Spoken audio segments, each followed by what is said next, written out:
Hi class. So I would say that icons are actually the most primal form of text before we had language, or definitely before we had alphabets, that came from sort of the experience that we saw and translated into images to have a conversation, like in the cave drawings where they described hunting grounds. When we write text on an email, this guy Scott Fallman noticed that we don't have icons to display a joke. He proposed this symbol, which was the first emoticon.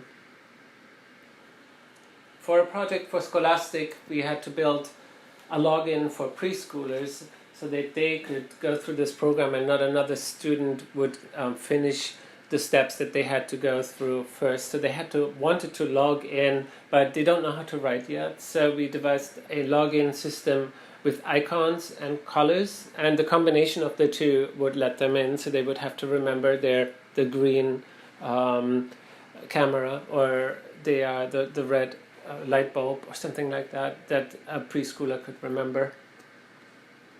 In the 1920s, so this is a bit of tracking back the history of icons, Maria and Otto Neurath built a system of icons of all kinds of categories, and they were really into the philosophy and socioeconomics of building an alphabet out of icons. Here are some of the early computer icons, very bitmapped, of course. Back then, I think it was Commodore and early Macs all still worked on 8-bit black and white in there. Became a little bit more sophisticated until now, where we have the Chromebook icons are getting very simple again. The iPad icons, of course, we're used to, and that's why we need icons a lot, because every app needs to have this login icon, and it needs to be recognizable. So when you design a logo or a website, you have to keep that in mind, because it has become very important these days.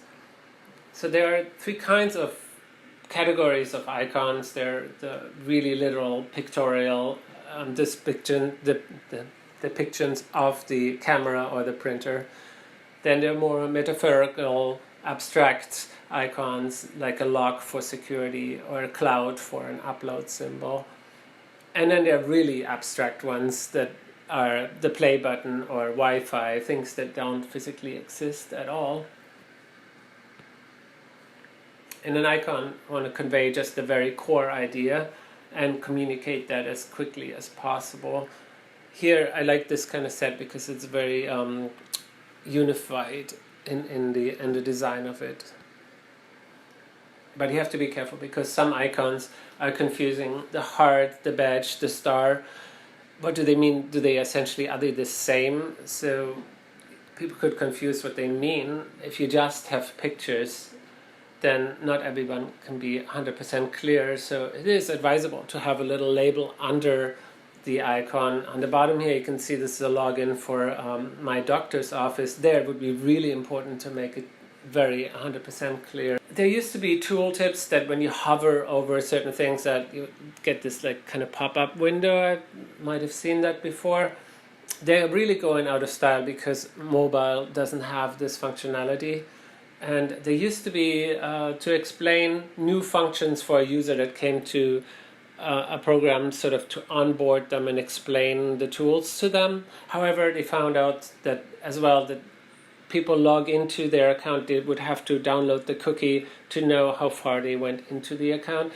Many people have firewalls or accessing the program from different devices, so it doesn't really make sense to keep this information in the cookies anymore, because you can't really predict how somebody looks at the same website. So these tooltips, I would say, are a little bit outdated, but I just thought I'd mention it. Here's one thing that I do wrong all the time too, by spelling carrot in a different way. Like some people like say carrot, like the diamond carrot within 2 A's. And there's also the carrot you could eat. In one of the earliest UX meetings I went to, and they talk about this carrot, I was just surprised, why do they call this a carrot because of the shape? But no, the carrot is the name for the glyph. It's also called a chevron. And it's used as the accent in some languages on the top of certain letters, like in French. But here we're talking about a caret as this sort of arrow that indicates that there is a drop down, that there is more to come. So you have to establish a system that if it points to the right, it means you're opening up something more to the right. If it points down, you're opening up something that goes down. If it points up, it means it closes back up. Things like that will indicate you need to be very consistent with this. There is also, you could use a plus and different icon, different directions, but they found out that the differences of people understanding it were kind of minimal. If it was a plus or a caret down, it didn't really make a big difference in this test. And sometimes you need to be careful with icons that would be hard to understand. Not everybody knows that this hamburger, what they call a hamburger, now those 3 lines mean menu. Then also you need to keep them very, like, sort of simple is better in most cases, unless you want to make them lavishly. I have an example in a second. And they need to be familiar. Like in the very beginning of the web, the search icon often was these binoculars still, until we settled more on a magnifying glass as the icon for the search. Now, buttons on a mobile are about the size of a dime at least, because you have to see how big most people's fingers are. And you have to make sure you have enough margins around the buttons so you don't accidentally hit in between the 2 buttons if they're too close together. So they're really good targets when you're on the run. So think about the size of your thumb. They're very easy to access on the phone. And they're compact and have a lot of information inside. Imagine this would be a button and it would have this whole long description. It would be not good to design with that. So you have to keep that in mind too. This was a Sony project that I was supposed to design icons for a video platform.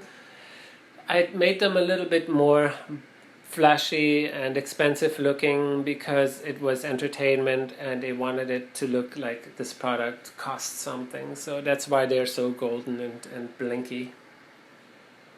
Now in different cultures, different icons might mean different things. Now, a mailbox looks different in America than it looks in Europe. So they are sometimes a little confusing, but if you have this layout of images and text, they are a good way to kind of mix it up and give a little bit visual salt in the soup because they're pretty to look at. Here's a letter I did using only icons, sort of this flat design Google style. So, dear, and I appreciate you. Me, I am a German. I was born in Germany. Then I moved to New York in '91, and then I stayed in Japan. And my portfolio is websites and movies and record covers and labels. So please call me so we can talk or meet eye to eye. So this was when I was in Tokyo. I thought it would be nice I could explain this without speaking a language. If you have Netflix, this is a really cool series on abstract where in one episode Ian Spalter explains how he took the core elements of the Instagram brand and made it into a new logo. I really highly recommend that. Okay, that's it about icons. Thank you.